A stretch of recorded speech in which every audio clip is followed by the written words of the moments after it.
তো আসতে পারি না। আপনিও মামুনের দিয়ে নাকি বলছিলেন, আসলে আমরা ওদিক থেকে দিয়ে আসছি তো, আস্তে আস্তে এদিক দিয়ে মানে আপনার এখানে আসবো, এর মাঝেই গন্ডগোল একটা ভেজাল চাক যাই হোক হয়ে গেছে। কথা বলছেন তো? আমি দেখি না, আপনি চিন্তা করেন না, ইনশাল্লাহ হয়তো 2-1 দিনের মধ্যে আপনার জন্য কিছু উপহার নিয়ে আসবো। না মনে কষ্ট আছে আমাদের প্রতি? না না না, কেন? ঠিক আছে, কারণ না সর্বপ্রথম এদিকে আপনারা দিয়ে আমরা ঢুকছি, কিন্তু ঠিক আছে দোয়া করবেন। অবশ্যই দোয়া, আপনারা আমার ছেলের মতো। আমরা অবশ্যই আসবো, আপনি আমার মার মতো। অবশ্যই, ঠিক আছে, আমরা দেখে যাব, সমস্যা নাই। আর বর্ষারও মোটামুটি আরো একটু সময় আছে, দেখি ইনশাল্লাহ কি করতে পারি আপনার জন্য।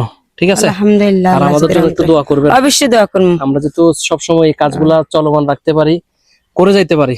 আল্লাহ রহমত করুক আমাদেরকে।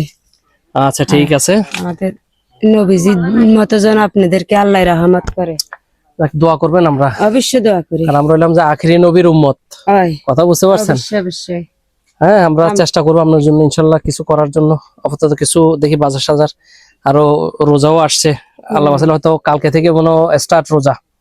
জি, কথা বলছেন? আজকে রাত্রে খাবে। দেখি ইফতারির কিছু বাজার সাজার সব এমনি নিয়ে আসবো আর কি ইনশাল্লাহ। হ্যাঁ আচ্ছা, আসে না, আরো কাজ আছে। না না, সবাই গরিব, আমরাও তো গরিব, আমরা নিজেরাও গরিব। এটাই তো, আমরা সবসময় চেষ্টা করি যে মানে সবার সাথে মিশে থাকার জন্য। অবশ্যই আমরা আপনার এখানে আরো আগে আসতাম, কিন্তু ওই থাক। আচ্ছা ঠিক আছে, তাহলে আসবো। হ্যাঁ ইনশাল্লাহ, আসি। আসসালামু আলাইকুম। হ্যাঁ।